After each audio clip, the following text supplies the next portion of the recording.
3 tahun ketemu Rasulullah, kok bisa mengalahkan Aisyah yang hidup bersama Rasulullah sekitar 10-an tahun? Kok bisa mengalahkan Anas bin Malik?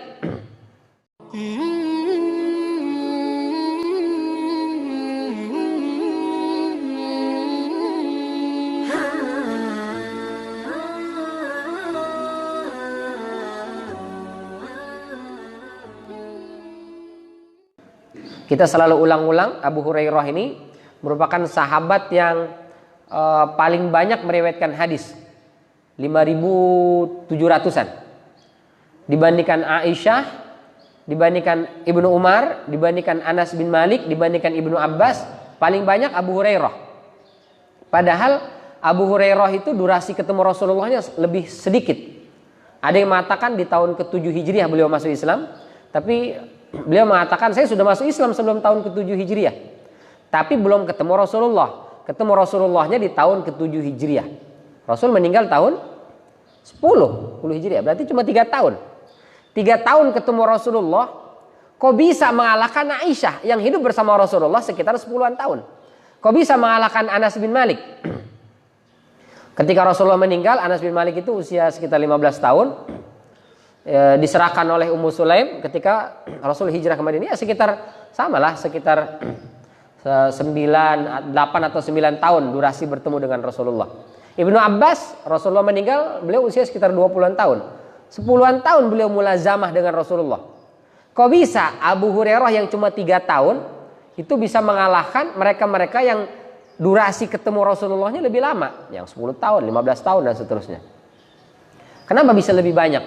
Ini yang kemudian dimanfaatkan oleh Syiah dan juga orang-orang yang tidak suka terhadap Islam, termasuk kaum liberal. Mereka memfitnah Abu Hurairah melakukan kebohongan-kebohongan terhadap hadis Rasulullah. Masa sebentar meriwayatkan banyak sampai 3.000-an, sampai 5.000-an, Aisyah aja cuma 3.000-an. Berarti Abu Hurairah ini melakukan pemalsuan terhadap hadis, itu kata mereka. Sehingga banyak yang menolak hadis yang diriwayatkan oleh Abu Hurairah. Padahal kita katakan tadi, jalur Abu Hurairah, jalur Ibnu Umar, itu biasanya jalur-jalur emas dalam periwayatan hadis. Tapi mereka tolak. 5.000-an hadis ditolak. Belum hadis yang diriwayatkan oleh Umar bin Khattab, semuanya ditolak oleh Syiah itu. Belum hadis yang diriwayatkan oleh Abu Bakar, semua ditolak. Yang diriwayatkan oleh Utsman ditolak. Kita sampaikan hadis tentang wudu yang paling lengkap itu dari Humran, pembantunya Utsman, yang melakukan Utsman. Itu ditolak sama mereka.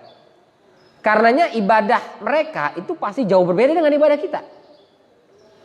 Jadi kalau ada yang mengatakan Syiah itu sama dengan kita, wah itu jauh sekali. Saya sih lebih cocok dengan sebagian guru-guru kita dan ulama-ulama kita yang mengatakan Syiah itu agama Syiah sendiri, berbeda, dia bukan Islam. Meskipun ada yang mengatakan ada beberapa yang mirip kayak Syiah Zaidiyah. Ada memang dalam buku catatan, tapi dalam prakteknya kebanyakan jauh sekali.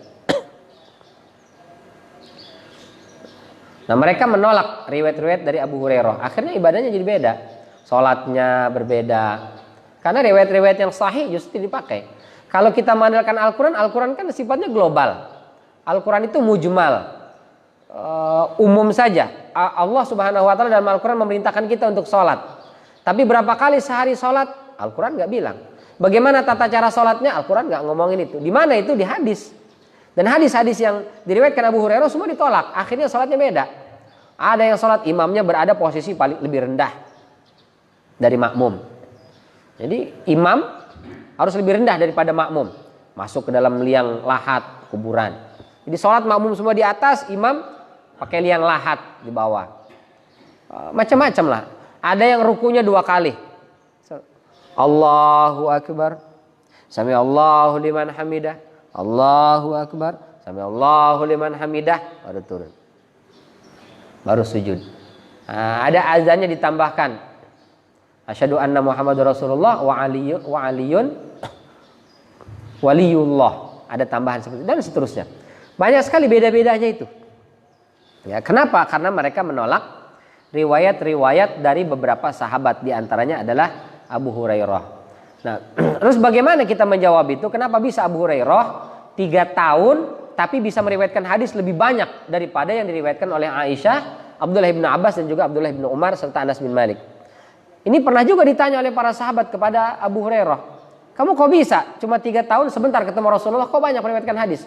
Kata Abu Hurairah, saya 3 tahun ketemu Rasulullah itu benar-benar mulazamatuhu lailan wa naharan. Saya betul-betul mulazamah membersamai Rasulullah siang malam. Karena beliau masuk ke rumah saja saya nggak ikut. Selama beliau ada di luar saya selalu mengikuti Rasulullah. Jadi betul-betul intens membersamai Rasulullah. Belajar itu benar-benar tok belajar. Saya tinggalkan bisnis saya tinggalkan berkebun saya, semuanya saya tinggalkan demi mempelajari syariat agama ini kepada langsung sumbernya yaitu Rasul Shallallahu Alaihi Wasallam. Sementara kalian yang lain, kata Abu Hurairah, kalian memang bersama Rasulullah, tapi selesai dari masjid pulang. Yang dagang tetap dagang, yang bertani tetap bertani, yang berperang berperang. Sekian bulan ikut berjihad nggak ketemu Rasulullah. Saya 3 tahun betul-betul saya manfaatkan bersama Rasulullah terus. Maka bisa. Nah, jadi kalau kita pikir iya juga ya. Nggak mustahil ya, mungkin saja. Dan sangat, apalagi Abu Hurairah terkenal cerdas otaknya. Kita saja misalnya ada orang yang hafal 30 juz 3 tahun, Pak. Karena dia memang masuk pesantren. Di pesantren itu digojlok. Betul-betul hari-harinya itu hanya menghafal Quran saja. Nyuci pun enggak, di laundry. Jadi santri-santri di pesantren 3 tahun hafal Al-Quran dan mutqin. Bisa lah. Sementara kita udah sekian puluh tahun hidup, jangankan 30 juz 30 aja mondar-mandir, bolak-balik, enggak hafal-hafal. Kenapa? Karena memang kita sibuk, ada yang bisnis, ada yang bekerja, ada yang segala macam gitu. Tapi kalau yang tok, wah itu bisa. Kalau DKM berapa? 30 juz? 6 tahun ya? 6 tahun. 6 tahun bisa. Kita sudah berapa kali 6 tahun Pak usia kita? 6 tahun kali berapa? Sudah berapa yang kita hafal? Karena memang waktu kita tidak kita habiskan untuk itu. Tapi ada orang-orang yang menghabiskan waktunya untuk menghafal Quran, maka dia bisa hafal Quran. Atau hafal hadis misalnya. Nah Abu Hurairah 3 tahun kata beliau, saya fokuskan semuanya. Sampai saya tinggalkan semua pekerjaan. Kadang-kadang kelaparan, beliau tidak makan, hanya mengganjal perutnya dengan sebutir kurma. Kadang cuma air minum saja. Sekian hari minum lagi. Enggak ketemu makan Pak. Subhanallah. Apalagi Masjid Nabawi enggak seperti sekarang. Banyak orang ngasih makanan atau tidak seperti Masjid Al-Madani. Selesai kajian sudah ada. Kan Rasul ngasih kajian enggak ada sih hidangan begini. Jadi lapar ya tetap lapar, datang lapar pulang pun lapar, tambah lapar malah kan. Kalau kita kajian datang lapar pulang kenyang insya Allah. Kita isi yang di sini juga isi yang di perut aman. Zaman Rasulullah nggak ada. Itu yang dilakukan oleh Abu Hurairah. Kata Abu Hurairah betul-betul fokus. Maka begitu selesai Rasul sudah meninggal, nah baru dia bisnis lagi, kaya lagi. Jadi Abu Hurairah termasuk sahabat yang paling banyak meriwayatkan hadis.